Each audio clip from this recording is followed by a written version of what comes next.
Tashomi's Harmony and Hustle.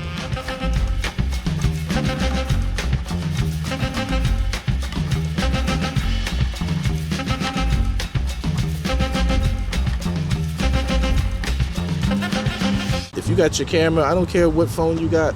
If your music is good, invest. That's another thing too.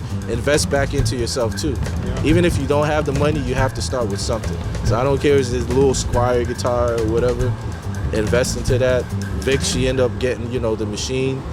We started on the micro, and then she was like, okay, I'm gonna get the machine plus. And then she took it to a whole another level.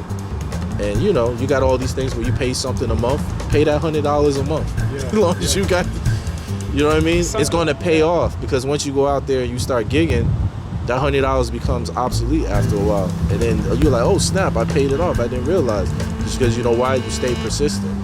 If you didn't stay persistent, it would be just flatline, So. And manifesting too. I think with us, because we always said we're gonna go to Europe. Yeah. We're gonna exactly what we do in New York. We're gonna bring it like to different countries and spread it. We always said that. That was always a goal. We were like, so we usually manifest, even though we don't say we manifest, but we kind of just brainstorming and saying it, and then eventually it does happen. Yeah. It does happen. So. Yeah. Please welcome international touring artist and multi-genre lead guitarist, Marcus Machado.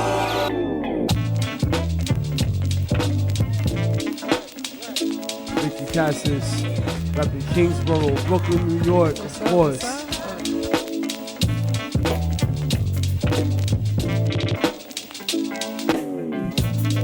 OG always told me like there's somebody in front of you, somebody behind you.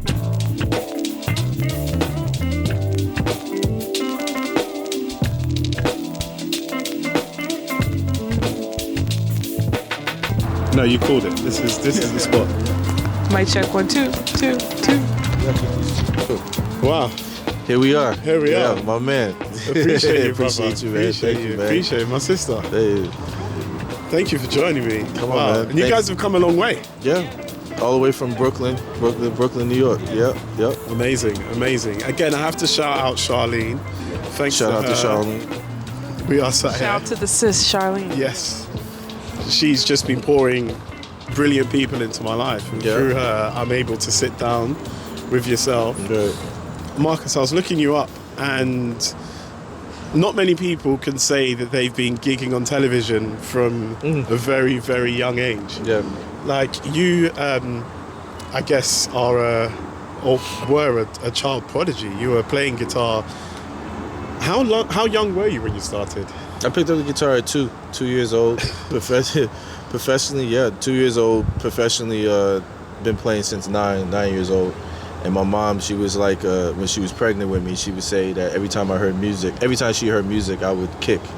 So I was born with it. And then my parents, father played a little bit too as well. And there was a, guitar laying around, and I picked it up one day and just started playing it too. I crawled to it, and they said, and ever since, been playing ever since. So that's the vibe. What does that mean for you? I've learned to play my instrument. Yeah. I got into music. Maybe I was born with an affinity towards music, but I didn't start playing until I was about 16. You've been playing from 2 years old. Yeah, I mean, it's different. It all depends. Either some people pick up their gifts and what they want to do later in life, and then some people picks it up earlier. For me, I can only speak for me, but I know like there was something with the guitar from that time up until now. I was like, that's it. That's all I ever want to do. I don't want to do nothing else but play guitar and travel the world.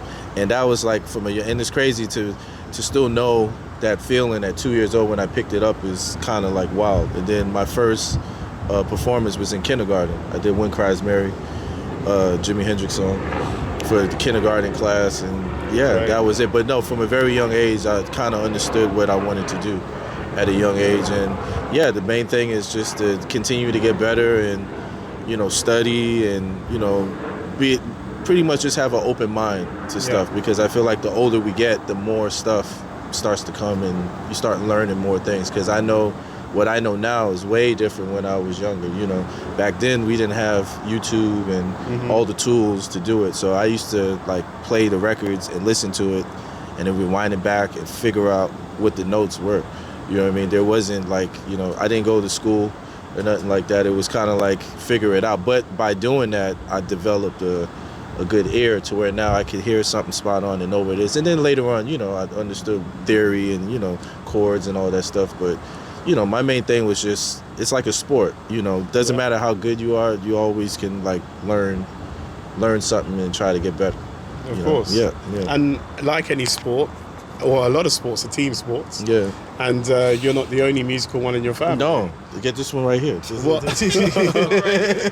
Yes, I got the pleasure of seeing some of your stuff yesterday night, seeing you mix up some tracks, and wowzers. I was Thank you. incredible. Your music production is incredible. Thank Are you. you similar to your brother? Did you know from the moment, not even the moment it popped up, prior, that actually this is what I want to do? Well, yeah, our mom, like, she said I used to hit on pots and pans and all that. And then around 5, I started playing drums. So me and Marcus would, like what he said, listen to records and then play it and practice it. We did that for hours and hours on out. So rhythm has always been connected with me, you know, since really young. But I didn't get into production until I was 16. And we were left with equipment. And from there, he went to, actually, he moved to Amsterdam. He went on tour, then he lived in Amsterdam for a little bit. When he came back, I had all this equipment. At first, I wasn't making beats or anything, but then he always said, why don't you just like learn? Why don't you mess with it? So there's Reason 3 that was on an old Dell computer. And from there, I would pencil in notes and, you know, a snare and like form a beat. By the time he got back, I had beat tapes. Yeah, she had a whole full CD. Yeah, CDs. She had a whole full of beat CD tapes, for me. yeah. It was like, yeah, I went to Amsterdam, and you know, there was one spot that we was living at in New York. You know, you couldn't have like a full drum kit. Yeah. So a friend of ours, shout out to Peter Panic.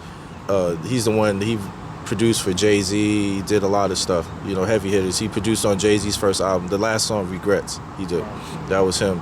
And he had a studio, took me underneath his wing, and in that same studio was him on the first floor, all hip-hop stuff, Poor Righteous Teachers, R.I.P. to Godfather Shy.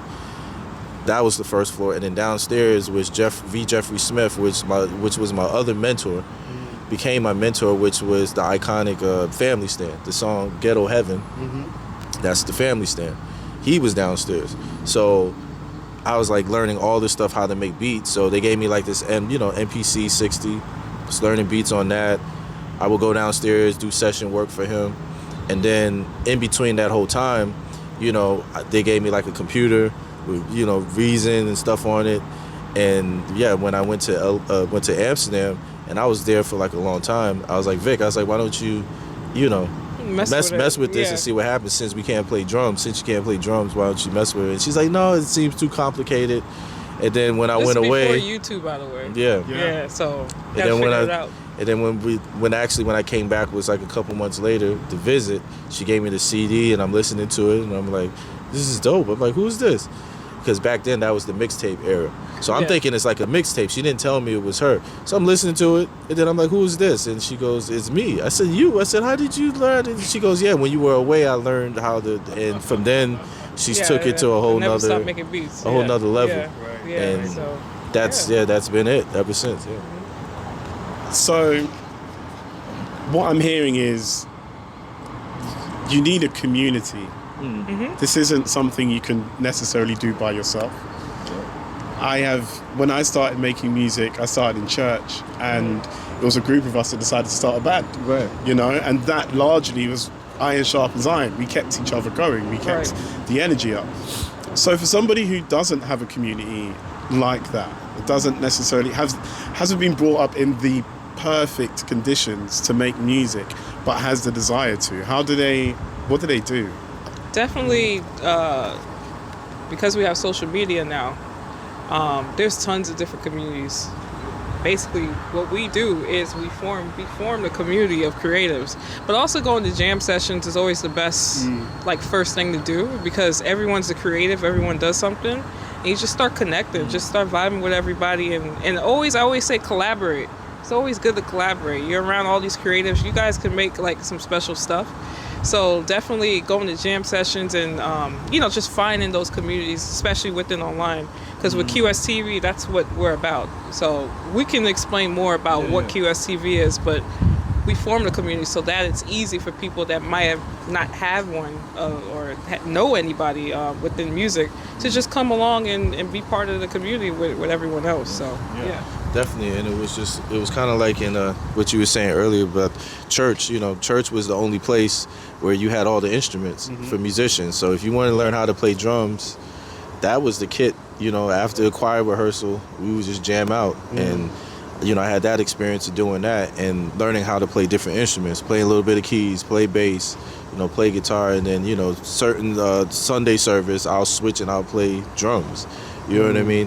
But that was back then. Now, you have a producer community. There's so many different things, and with social media, you can find anybody from all over the world and actually link up and actually, like, this is why we're here too as well. Like the QSTV thing, like that was our thing. We was like, wow, it would be great to come out to London or Amsterdam and connect. Let's see what the producers are like out there. Let's see what the creators are like, and to actually do it, that means sky's the limit. You can do anything that you want. And I feel like, you just got to be persistent. And, you can't say you're going to do something and then you don't do it. You got to be consistent with everything that you do. Because now, there's so much stuff with social media. You post something and by tomorrow it's old news. You know what I mean? So the thing is, find your group, find who's the same type of vibe like you, and just keep building from there, and you will grow. The money and all that other stuff, that will come. It's not about the money. It's about, you want to make long-lasting stuff. You want to make timeless music. If you want to make a quick dollar, then your career is going to be quick. You know what I mean? So that's what I would say, because the more you ask for something, the person always told me, the more you ask for something and you want, you're going to get the opposite. You get things that comes to you when you least expect it. So, but as long as you're working, that's the main thing. As long as you're working and staying consistent, you never know what opportunities may arrive. For me, I'm a perfect limited example of that, because when I was 17, back to V. Jeffrey Smith from the Family Stand, I was doing session work for him.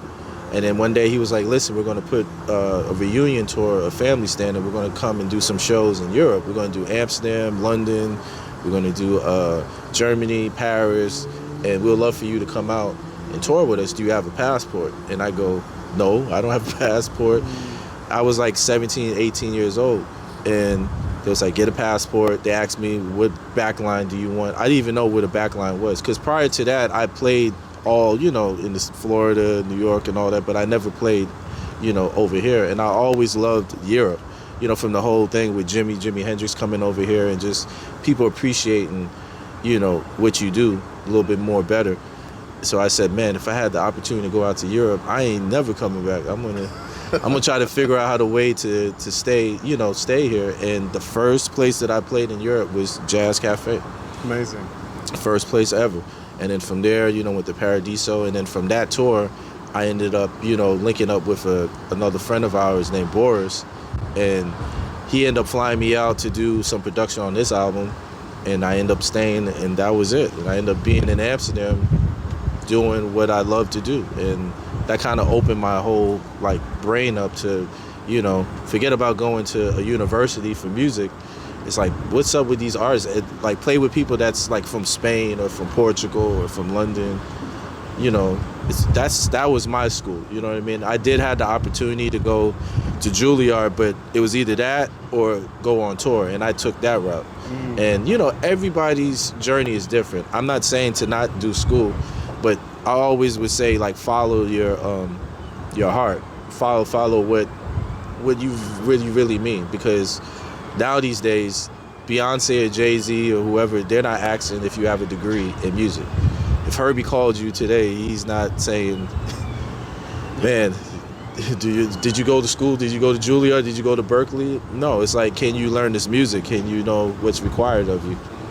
You do the gig, show up on time, know the music, you never know where it may take you. So that's how the way I look at it. There's an interesting kind of dichotomy where you say if you ask too much, you're not going to get it.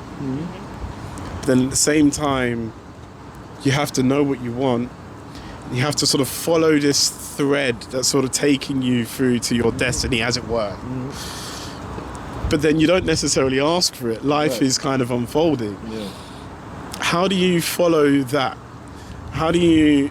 Because it's... I mean, I'm almost answering my own question, but it's like Bruce Lee sort of says, you don't get a hold of water by grabbing it, right? You have to have your hand open. Yeah. Like, how do you do that with life and get these opportunities while knowing what you want, but without necessarily grabbing it? Yeah.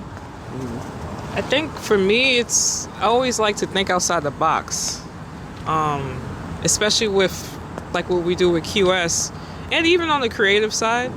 Like, what are the best ways to get what you're doing out there? Whether you have a brand, a business, what are different ways that might be different from what everybody else is doing, kind of going in a different direction. And then also, I would say, just planning, I would say, kind of planning what is the vision? What do you have? What do you want to do for the next 5 years to get you further than where you are? So for me, I would say definitely just planning and just going in a different direction and thinking outside the box. That's for me. Yeah. For me, I would say it's a hustle. It's like you have to, number one, you have to know what you want first. That's for certain. You can't be like, I'm 50% here and then sometimes I'm not. It's like practice. If you don't practice enough, stay ready so you don't have to get ready. Yeah. You know, and everybody's like, yeah, but where's the shows? How am I going to make money? You have to get out there and show your face. Even in places that you may not be too familiar with, be nice to people, show up on time. You know, if there's any opportunity, you have to be persistent. So when the call does come, you're ready. You're ready. Yeah. You know, if you're showing up and you're late and you're kind of like, yeah, I played with such and such, you got this like, you know, attitude about you, it's not going to really, you know, you'll get so many calls with someone. For me, I always was like going to jams back then, going to jam sessions, but going to different other things, going to different events and just show your face and be like, hey, I do music. You know what I mean? That's how we did with the QSTV events. Mm-hmm. You know, we're musicians. We're not event organizers. So for us to navigate and throw on events, that's different than a show. Musicians just show up and play, backline is ready, got everything you need, make sure the right gear is there, and we do the gig, we hit, and we leave. Putting on an event is a whole different type of beast. Yeah. You got to make sure everything is ready. So by us getting to that, and if we want to throw on an event and we're going to these different establishments and we're saying, hey, we want to put on an event, and they don't know who you are, just give us the opportunity. You got to have your EPK ready. You got to have some links. You got to have things that's showing not just you just playing in your bedroom, but explaining what the brand is. Because now yeah. everything is moving so fast. People don't got time to sit and read a book about what you did. They don't care about what you played or what you did. They want to know, can you fill the place up, number one? Can you bring in people? And can I make money from this establishment? That's how it's coming from a business perspective. Yeah. For us, we're creators. We want to have fun and play. But at the same time, I can't invite you to play for 2 hours and be like, hey, man, thank you, man, I'll get you next time. Got to give you something, even if I got to come out of my own pocket. So these are the little things, like especially if you want to go out and play your own music and be an independent artist, just know that even if you don't have the money, I don't care if it's $20, get the man something to eat, get him a drink, give him something. And then say, yo, and find the people that want to, you know, grow with you too as well. Right. Because if you find the like-minded people, that's why I said you have to go to these different events and check out the scene and connect with people that are like-minded like you. Because once you get the same people that's on your vibe, it's going to make things a lot easier. Yeah. Then they're like, oh, we're going to build. So when the things do come, nobody ain't looking at you like, yeah, you know, now he calling me for stuff. And then the real ones that are real would be there. And then the ones that are not, then everybody wants to jump on the bandwagon when things are hot. Mm-hmm. But when you were building, nobody wasn't doing that. When we started QS, there was very few people that kind of really took the chance on us. And I was like, if I got to play and Vicky's got to play, then we'll play. I'll call some musician friends of mine. She'll call some of her producer friends. One person told another, and it was just a word of mouth. And then it just became a creative space to where, hey, I can play too, jam. That was my whole thing. I don't want to play. I want to see somebody else. I'll jam occasionally, but this is not about me. This is more about the community. Yeah. You know, and then it started to grow to where every time we would have an event, it went from 2 people to 20 people to 100, and then it started to grow. Same thing with your collective. You know what I mean? It's just friends having fun. Put it on YouTube, invite some people, but you guys had a certain consistency.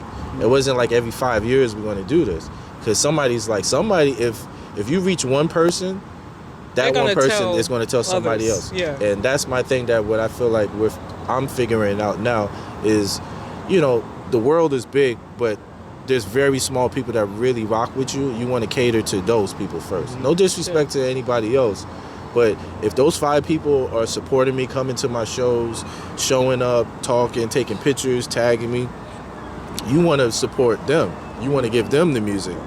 You know, not social media where they're, you know, you're swiping through the, you know, on your phone, and you say, hey, come to my event, and they're like, when is it? And I just put it on the... It's on the flyer. It's on the flyer. That means that you're not looking. That means you're just looking to see how many likes and who's commenting. And that's the time that we're living in. Everybody's living in this fast pace, and everything looks cool, but nobody doesn't understand the grind. But the real ones that are there, they're going to show up on time. They're going to be there. So that's, in the, you know, nutshell, I feel like that's the whole process of being an independent artist and really going out there, especially now because we have the tools. You know what I mean? Before then, it was these labels that wanted to, like, you know, control all the money and do this. But if you got your camera, I don't care what phone you got. If your music is good, invest. That's another thing too. Invest back into yourself too. Even if you don't have the money, you have to start with something. So I don't care if it's this little Squire guitar or whatever. Invest into that. Vic, she ended up getting, you know, the machine. We started on the micro, and then she was like, okay, I'm gonna get the machine plus. And then she took it to a whole another level. And you know, you got all these things where you pay something a month, pay that $100 a month. As long as you got, you know what I mean? It's gonna pay off, because once you go out there and you start gigging, that $100 becomes obsolete after a while. And then you're like, oh snap, I paid it off. I didn't realize. Just because, you know why? You stayed persistent. If you didn't stay persistent, it would be just flatline, you know. So. And manifesting too. I think with us, because we always said we're gonna go to Europe. We're gonna exactly what we do in New York. We're gonna bring it like to different countries and spread it. We always said that was always a goal. We were like, so we usually manifest, even though we don't say we manifest, but we kind of just brainstorming and saying it, and then eventually it does happen. It does happen. So So somebody said, if you want to go fast, go alone. If you want to go far, go together. And that's exactly it, right? There's a number of things that you've said yes to in order to be where you are. What have you had to say no to? What I had to say no to? A few things. I mean, for me, I would say there's been a lot of opportunities that been presented to me, but for me, I'm more of a vibe person. If I don't feel it, I don't do it. You know what I mean? There's been times, you know, was opportunities to go play and go tour to do a certain thing, but I'm like, nah, because for me with music, it's an internal thing. If I don't feel it, it's not going to come out the same. Most people may do it for the money and oh, it's a gig, and then that was when I was younger. Now as I got older, you know, remember everybody has a brand, so it's like I can't be playing at Wembley Stadium and, you know, it's crazy, but then I'm playing like this 30-pound gig for 2 hours. Because they're like, okay, I just saw you at Wembley Stadium. And it's not saying that you can't go jam, but you have to be very selective of your brand and where you go. And for me, I love to jam everywhere. I love to record. We could go right now in the studio and record, but one thing I did learn by doing that, sometimes people would take advantage and be like, hey, you play guitar on this and play guitar on that. And this is way before. This is when I was in, you know, Amsterdam. And, you know, I'll just play, don't think nothing about it. You don't got to pay me, nothing like that. And then my name will come up appearing on something that I wasn't asked to. So I had to learn, like, okay, it has to make sense. And whether if you have a manager or don't have a manager, You have to be selective of where you play. Like if you play a place so many times, you know, when you do have a big event, people not gonna come out to it because they seen you a million times at this place. So now when you have your own show, now you wonder why nobody's not showing up. Is because of that, because you're almost outselling yourself. Yeah. So you have to figure out, you have to find a bridge of like, you can still go out and jam and play, and it's not to be extra, but you just have to make sure that you don't oversell yourself, because people would love to have you and play on everything, but then they don't want to pay you what you're worth. Right. And just because I love music and I love to play, you know, these people don't care about that. They just care about the fact, oh, we got him on the record. And sometimes, you know, you have to learn the hard way. So that was my thing, to where sometimes you're going to have to say no to certain things if it makes sense. Yeah. You know, if it doesn't make sense. And also, too, I've always found my intuition is like, if something feels right, do it. If it doesn't feel right, like your first instinct, you're like, I don't know, then that probably means that you shouldn't do it. Mm-hmm. So that's what I would always say. Follow your heart. Yeah. Make sure that, you know, you're in the right situations, because, you know, good people are good people, but there's not a lot of good people out there either and want to take advantage. Mm-hmm. So you have to be aware of sometimes that, you know, even though you're nice, you may have to put your foot down a few times and be like, no, this is what I need. Because if you don't ask, they ain't going to tell you. They ain't going to come out and tell you what you're worth. Yeah, you know what I mean? You got to know your worth. You got to know, you have to know your worth. You know, if she's doing a beat set for 4 or 5 hours straight, no break, and then they want to give her like $50, but your bar made like $5,000, over $1,000. What are we doing? What are we doing? Yeah. Because she could have did that in her room. She could did that at her house. And practice for 5 hours and 8, and then have to come out. Because remember, a lot of people think, you know, showing up to do a gig, you know, it's just we're there. Like, they don't realize, as an independent artist, you got to take care of your transportation. What if you're a sax player, if you're a musician, you have to bring gear. Mm-hmm. You know, if something goes wrong or something is messed up, it's on you to fix it. It's not them to fix it. You know, they don't care about that. If somebody just steps on your case and you're like, what are you doing? You know, I like with us traveling, I always have a problem flying, bring my guitar. Because I have to literally say, like, you know, all my guitar players and bass players, you guys know this, when you travel, you know, you're fighting with the stewardess because they're like, no, they want you to gate check your guitar. And and I'm like, you know, I always ask, that's the trick, is there's closet space first, and then you put it in, because they're going to easily say, no, gate check, and then if you bring the guitar out and your thing is messed up, you're losing money on your own gig. Yeah. You know, so this is before endorsement deals, but there's a lot of prep, there's a lot of traveling, there's a lot of, you know, after the gig. Doesn't matter if it's a big gig or if it's a small gig. There's a lot of, I feel like somebody said that you get paid, what you get paid for is not the play, it's getting there. So all the traveling, preparing, 6 o'clock in the morning, you know, we've been, you know, I was in Manchester the day before yesterday. Last night was Ronnie Scott's. Today is one thing, tomorrow something else. And it's like, you're really getting paid for not the play, it's getting there. Yeah. The tours, that's really what it is. Yeah.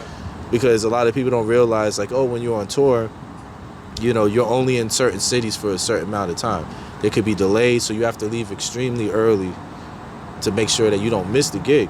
So now, I had to leave like 6 a.m. in the morning, travel, go through all the airport security stuff. Then you get to the place, drop your stuff off. It's time for sound check. Okay, sound is cool. Now maybe grab a bite to eat something. Maybe got an hour, 30 minutes to chill. Now it's time for the show. Do the show, pack up.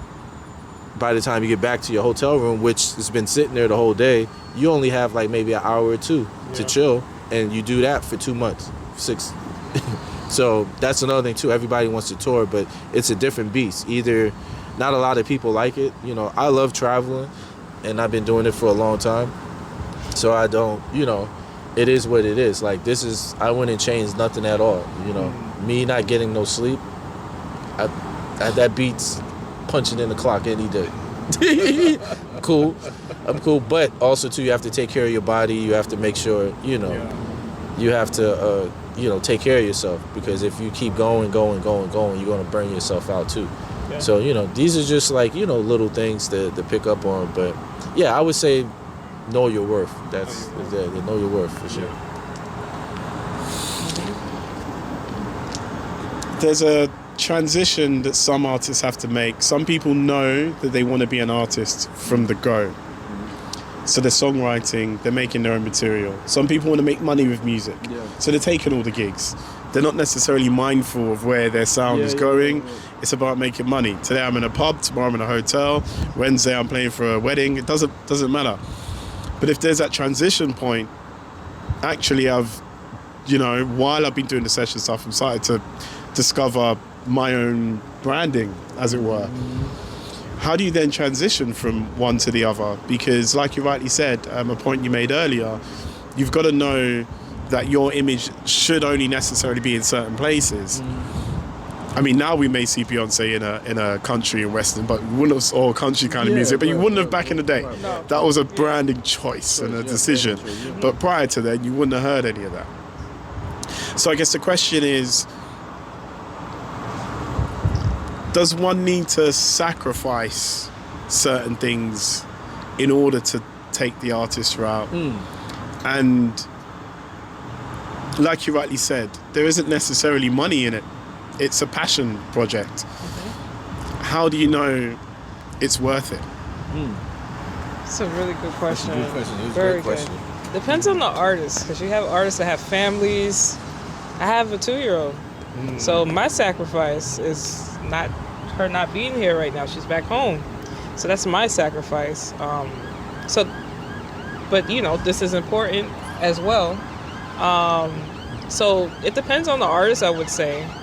But even if it's something, whether it's like a large thing like that or something really small, eventually, you probably would have to sacrifice. Yeah. Now, no one's saying like do the Illuminati. Nobody. Didn't say that. I didn't say that. Not that type of sacrifice.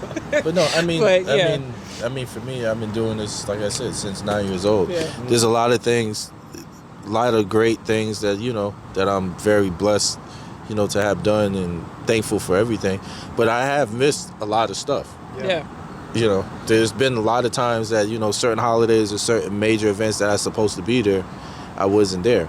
And everybody knows that, oh, that's Marcus, he's doing this thing and it's all good. But at the end of the day, that's something that you have to sit with yourself and accept, Whether if you have a family, if you're married, single, not, this life is a different type of, thing, And it's not for everybody. And it's not for everybody. Some people, I have a lot of friends that are great musicians, but they would never tour. They got their 9-to-5 gig.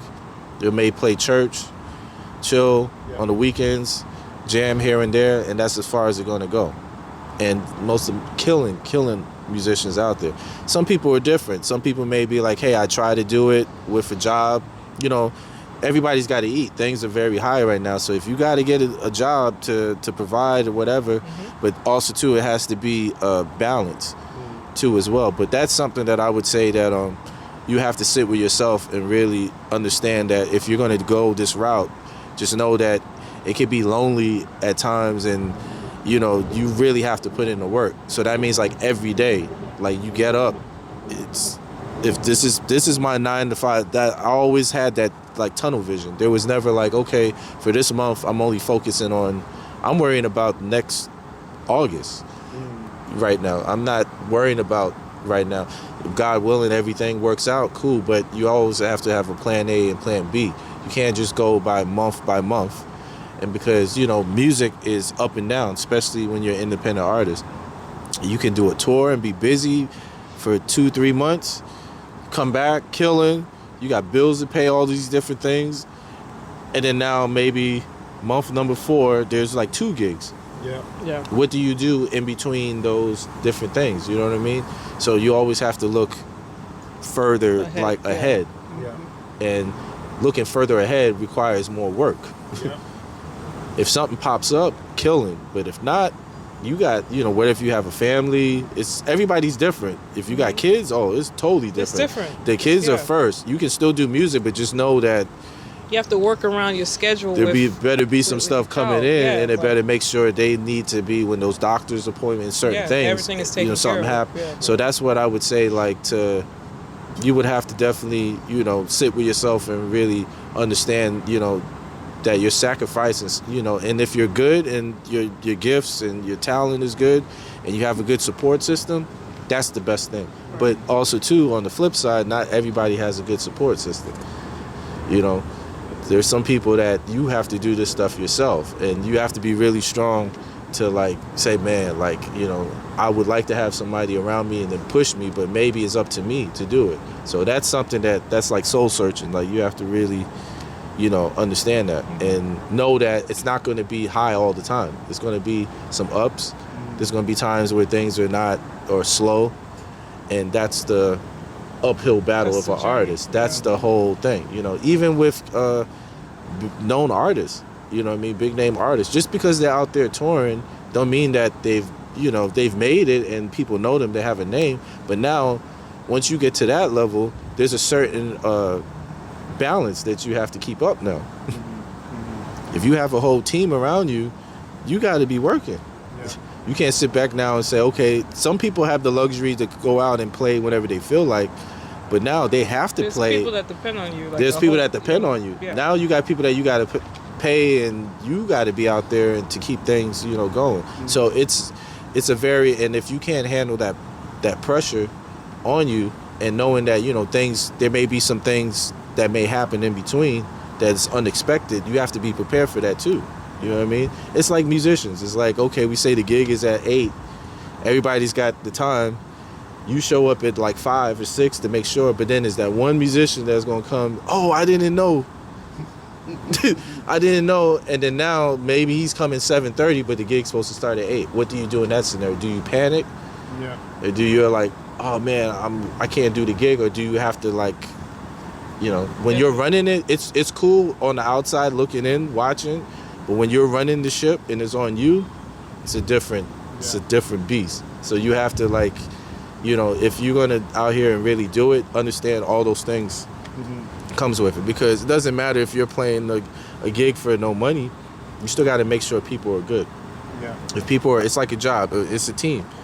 If we're all together, we all have certain positions that we have to play to make sure that we get, you know, to the next level. Yeah. The last 2 questions for you guys. Why does the world need artists? The way this world is now, need artists more than ever. Because without it, everyone would be losing it. I think everyone would be running around the streets just losing their mind, even though it kind of feels like that's kind of what's happening with, you know, government and just the world, just in general. But music, even when creating it, but even for those that aren't creators that just like to listen, they connect to it on a deep level, and it takes their mind off of whatever is going on. Music is a universal language. It's a universal language. It's a universal language. Without music, there's nothing. There's nothing. You know, they're trying to take everything from us, but one thing they can't take is the music. No. And music is the only source that brings everybody together. Right. Whether you're red, green, black, purple, white, whatever. That's the only music, because music brings people from all different walks of life of the world.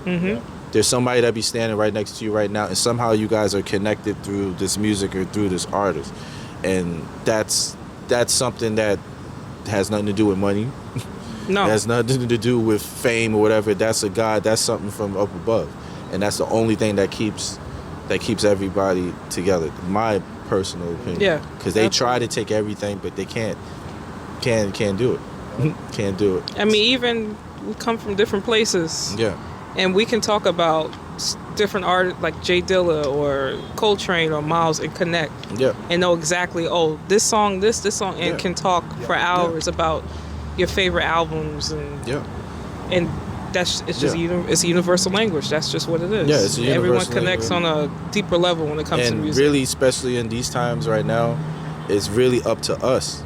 We're the creators that has to push this thing forward. Yeah. Don't wait on somebody else that's corny to do it, because everybody be like, why is that person doing? He's corny. Oh, we don't like him. He thinks why? Because maybe he might not had it easier, because I notice in this social media time, the people with less talent is getting more hits, and the people with the real talent is not getting the hits. Why? Because the people with the less talent, found a way to, like, you know, it's like back in school we used to go and open the book behind you, had all the answers. You would go, now they have ChatGPT tell you that. But AI. But the thing is, that might be a fast thing, but the musicians that are real creators, that's going to last, we're going to last longer. Yeah. Because we already know. So they can make whatever they want to make, but real musicians will stand the test of time. That's why, like Jimmy, Coltrane, all these people that we look up to, timeless. Doesn't matter how long ago it was, it's still relevant. Yeah, still still relevant to today. this day now. Mm-hmm. And I don't even think they were like, you know, it's like us. We just jammed. You had no idea that was going to be what it became. So I really feel like now it's really up to us to push the envelope and really push the times that we're in, to have good music and good stuff. Just not only make, you know, just this fast, you know, microwave music. Yeah. You know what I mean? But like I said, you got to have a little bit of everything. You got to have your conscious stuff. You got to have your chill vibe. Have something for everybody, but just be real about it. That's my thing. I feel like now these days everybody's following each other. They see one thing, they're like, okay, that's a hit, I want to make the same thing. Whereas when you go back in the day, Coltrane wasn't looking at what Charlie Parker was doing. He might have looked at him for inspiration, but he would never play exactly the same notes as him. He had to have his own identity. Yeah. Miles looked at Dizzy for one thing, but he had his own identity. Yeah. Jimmy looked at Muddy Waters and Robert Johnson, but he had his own identity. Yeah. But it's, you see what I'm saying? And back then it was like Earth, Wind & Fire, they might have liked Funkadelic, but they didn't want to be Funkadelic. They was like, we got to have our own thing. So that's why I'm saying be original, have your own unique sound, and as long as you stay true to it, people will follow. So, you know, the thing is, everybody's like, don't worry about the followers and all that. If you're good and the music is real and it comes out the way that it's supposed to, the people want to come to you. You're not going to have to go run to them. Yeah. Yep. Last question for you guys. I end all my conversations with this question. What is the single most valuable opinion you have of yourself?